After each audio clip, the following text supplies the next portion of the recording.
datang di mata pelajaran Pendidikan Pancasila dan Kewarganegaraan kelas 12 dengan KD 3.6, yaitu Strategi Bangsa Indonesia dalam menyelesaikan ancaman terhadap persatuan dan kesatuan bangsa dengan bingkai Bhinneka Tunggal Ika.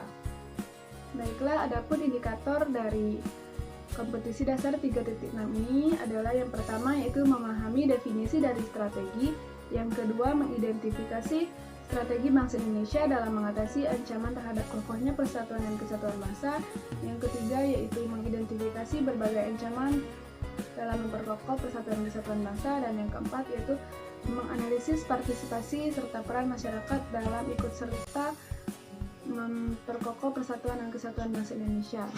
Baiklah, masuk ke materi yang pertama yaitu mengenai strategi. Apa sih strategi? Strategi itu adalah pendekatan secara keseluruhan yang berkaitan dengan pelaksanaan gagasan, perencanaan, dan eksekusi sebuah aktivitas dalam kurun waktu, di mana strategi ini dapat memberikan pedoman untuk kita mengkoordinasikan aktivitas sehingga dapat menyesuaikan dan mempengaruhi lingkungan yang ada. Baiklah, materi yang kedua yaitu mengenai strategi bangsa Indonesia dalam menghadapi ancaman dalam memperkokoh persatuan dan kesatuan bangsa Indonesia. Nah, seperti yang kita ketahui, bangsa Indonesia ini merupakan bangsa yang unik karena merupakan negara kepulauan terbesar di dunia. Nah, hal ini membuat keanekaragaman dan kebinekaan di Indonesia itu sangat beragam, seperti kebinekaan adat istiadat, ras, suku bangsa, dan sebagainya. Nah, kebinekaan ini sendiri merupakan sebuah potensi sekaligus tantangan bagi bangsa Indonesia. Nah, kenapa dikatakan demikian? Kenapa kebinekaan ini dikatakan sebagai potensi sekaligus tantangan bagi bangsa Indonesia? Nah, bangsa Indonesia ini dengan kebinekaannya dikatakan sebagai sebuah potensi karena bangsa Indonesia ini merupakan bangsa yang besar dan memiliki kekayaan yang melimpah seperti kekayaan alam dan kekayaan adat istiadat dan budaya, sehingga dapat menarik minat para wisatawan luar untuk mengunjungi Indonesia. Nah, hal itu dikatakan sebagai sebuah potensi.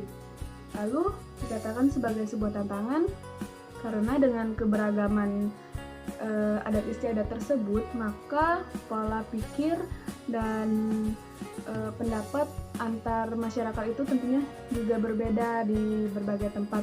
Nah, hal itulah yang membuat bangsa Indonesia ini akhirnya sering berbeda pendapat dan akan terpecah belah pada akhirnya, yang dimana hal itu dikatakan sebagai sebuah tantangan bagi bangsa Indonesia karena merupakan negara kebinekaan dan memiliki keberagaman. Baiklah, selanjutnya yaitu memasuki materi ketiga mengenai macam-macam ancaman terhadap persatuan dan kesatuan bangsa.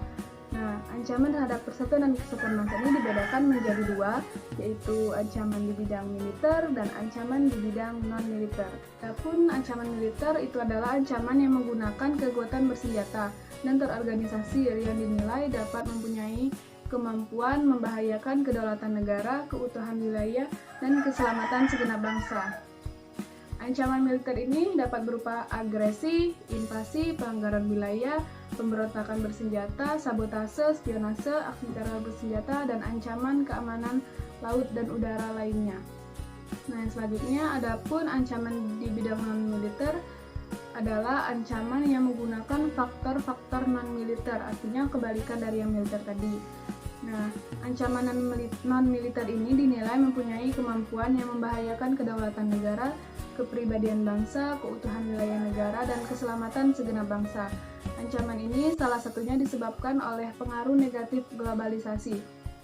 Globalisasi yang menghilangkan sekat atau batas pergaulan antar bangsa secara disadari ataupun tidak telah memberikan dampak negatif yang kemudian menjadi ancaman bagi keutuhan sebuah negara termasuk Indonesia.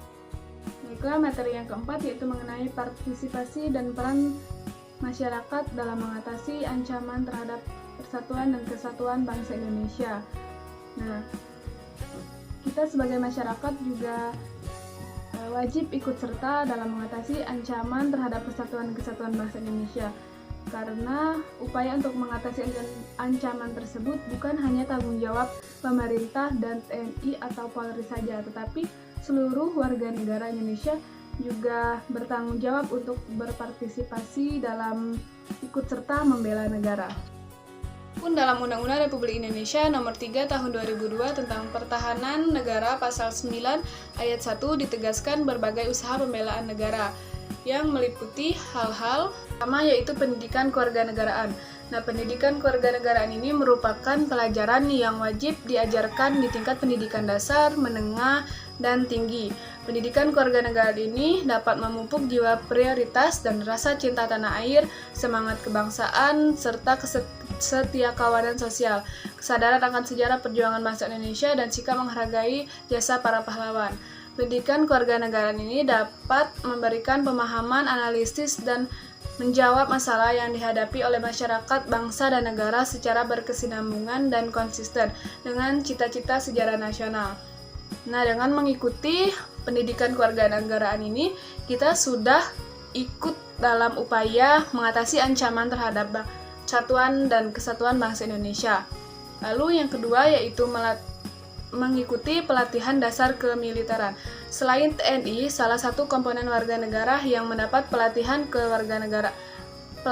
dasar kemiliteran adalah siswa sekolah menengah dan unsur mahasiswa. Nah, hal itu dapat kita temukan di organisasi-organisasi atau ekstrakurikuler seperti Paskibra contohnya ataupun Pramuka. Dengan mengikuti organisasi atau ekstrakurikuler tersebut, kita sebagai peserta didik ataupun mahasiswa sudah ikut serta dalam mengatasi berbagai ancaman dalam memperkokoh persatuan dan kesatuan bangsa. Selanjutnya yaitu pengabdian sebagai Tentara Nasional Indonesia atau TNI. Nah, TNI dan Polri sendiri merupakan unsur utama dalam usaha pertahanan dan keamanan rakyat. Prajurit TNI dan Polri ini merupakan pelaksana dan kekuatan utama dalam usaha pertahanan dan keamanan negara. Adapun setiap warga negara juga berhak untuk mengabdi sebagai prajurit TNI dan Polri melalui syarat-syarat tertentu. Nah, kita sebagai warga negara ini juga wajib ikut serta dalam mendukung para TNI dan Polri dalam mengatasi ancaman terhadap persatuan dan kesatuan bangsa. Lalu selanjutnya yaitu pengabdian sesuai dengan keahlian atau profesi. Upaya bela negara ini tidak hanya melalui cara-cara militer saja ternyata, tetapi banyak usaha bela negara yang dapat dilakukan tanpa cara militer. Misalnya sebagai atlet nasional, dapat mengharumkan nama bangsa dengan meraih medali emas dalam olimpiade olahraga. Selain itu, kita sebagai peserta didik juga contohnya seperti mengikuti olimpiade fisika, matematika, ataupun kimia di luar negeri maupun di dalam negeri sehingga mendapatkan penghargaan di mana itu merupakan prestasi kita atau bisa dikatakan sebagai pengabdian kita sebagai warga negara khususnya sebagai peserta didik untuk kepentingan pertahanan negara. Nah, hal itu merupakan termasuk salah satu bentuk partisipasi kita sebagai masyarakat dalam ikut serta atau berpartisipasi dalam mengatasi ancaman terhadap persatuan dan kesatuan bangsa. Baiklah, sekian penjelasan